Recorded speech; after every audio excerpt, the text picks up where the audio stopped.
ज़िले शिकारपुर के नापरकोट पुलिस शहीद अलकारन जो पलांद पूरो करे छो। नापरकोट पुलिस सीपी पुलिस चौकी भरसा सीपी लिंक रोड से रात देर से पुलिस ॾोहारनि के मुबैना मुकाबले में उत्तर सिंध जो बदनाम दाड़िल जंगल तेगाणी साथी जानवर तेगाणी समेत मारिजी वो। पुलिस मूजिब मारिजी वियल ॾोहारी जंगल तेगाणी संदसि साथी जानवर तेगाणी शहीद पुलिस अलकारन के कतल केस समेत केतरणी कतल के केसन अगवा ऐं ॿिनि केसन में घुरबल हुआ। जैसे ॾोहारी जंगल तेगाणी मथा लखियों रुपया इनाम भी रखियल हो। 1.5 महीनों पैरिया दाड़िल जंगल तेगाणी पंहिंजे टोले समेत शहीद अलकारन के लाशन ऐं पुलिस APC चेन मथा झुमरियूं लगाए पुलिस के मुकाबले लाइ उकसायो हो। दाड़िल जंगल तेगाणी पारां केतरा ही भेरा सोशल मीडिया से वीडियोस वायरल करे शिकारपुर और कशपोर पुलिस के मुकाबले लाइ चैलेंज कंदो हो।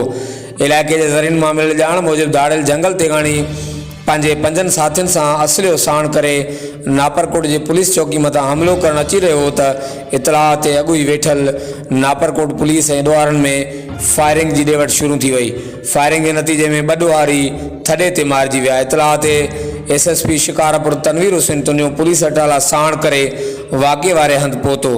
पुलिस पारां इलाइक़े में कड़ो चाड़े सर्च ऑपरेशन कई वई। बकाया जवाबदार अंधेरे जो फ़ाइदो वठी फरार थी वञण में कामयाब थी विया। और वज़ीर सिंध मुराद अली शाह IG सिंध मुश्ताक उमर SSP शिकारपुर से राब्तो करे शिकारपुर पुलिस की हौसला अफ़जाई कंदे मुकाबले में हिस्सो वठंदड़ अलकारन लाइ इनाम जो ऐलान पिणु कयो। जॾहिं त वाक़े जो केस दाख़िल न थी सघियो, आख़िरी इतलाहनि ताईं मारिजी वियल ॾोहारनि जा लाश पुलिस तहवील में आहिनि। हर वक़्तु आगाह लाइ ॾिसंदा रहो JDN वेब।